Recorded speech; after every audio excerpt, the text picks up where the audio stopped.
Olá pessoal, na aula de hoje vamos falar sobre o governo provisório de Vargas. Lembre que na aula anterior nós falamos sobre a questão pré-Vargas, né? Chama-se governo provisório o período de 1930 a 1934, quando Vargas começou a governar o Brasil após a Revolução de 30, conhecida por muitos também como o golpe de 1930. Esse momento será marcado por divergências entre a centralização e as oligarquias estatais. A centralização varguista significa que Vargas passou a controlar todas as esferas políticas, que é os três poderes. Tem o executivo, que é quem executa as leis que já foram aprovadas pelo Senado, que no caso é o governo federal, ao judiciário, que é a composição dos juízes, dos juristas do Brasil, e o poder legislativo, que é exercida pela Câmara dos Deputados Federais e pelo Senado. E na época, esses três poderes estavam moldados ao governo Vargas. As primeiras medidas do governo Vargas ao assumir a presidência do Brasil. Bom, a primeira foi o fechamento do Congresso e do Senado. A segunda vai ser a suspensão da Constituição de 1891. Vamos dar ênfase aqui para um dos fatos principais dentro dessa Constituição.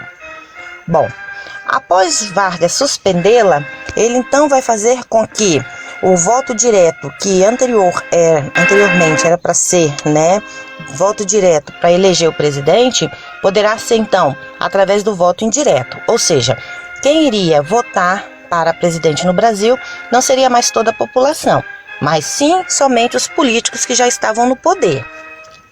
E também a questão da reeleição.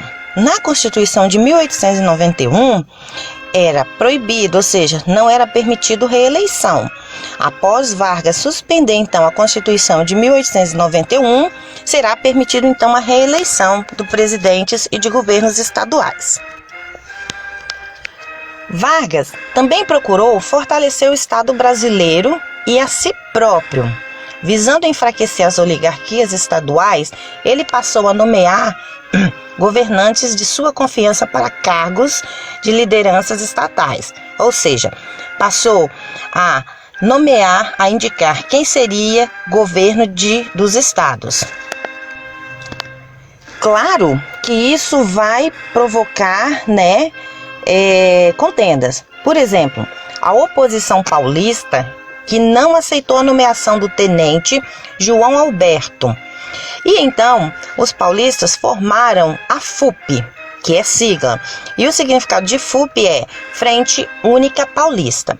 E o que a FUP queria? Bom, ela exigia uma nova Constituição para o Brasil, em que a nomeação dos governos dos estados não fossem militar e muito menos fosse o presidente que fizesse.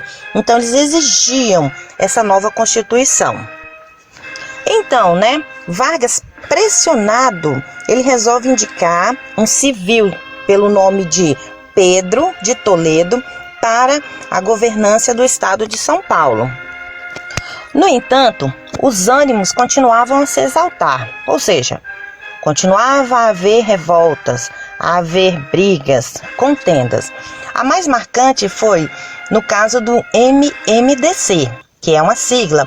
Esse MMDC são nomes de jovens que se revoltaram contra o governo federal, E então eles pegaram em armas e atacaram um jornal que era defensor do governo do Brasil na época, Vargas. Então, quando eles fizeram isso, em choque, com a polícia, eles foram mortos. E isso vai provocar outra contenda. O MMDC significa Martins, Miragaia, Drauzio e Camargo. Esse era o nome dos 4 jovens. A morte desses jovens será um dos motivos, ou seja, estupim, para que possa ocorrer a Revolução Constitucionalista, conhecida por muitos também como Guerra de São Paulo. O líder será o general Isidório Dias Lopes, tá? E o governo de São Paulo, chamado de Pedro Toledo. Eles se uniram juntamente com outros militares e também civil, rebeldes, e passaram então a pegar em armas contra o governo federal. É óbvio que a gente sabe o que vai acontecer, não vai dar certo, eles vão ser reprimidos. A Revolução Constitucionalista ela vai ser abafada, o governo vai conseguir derrotar ela.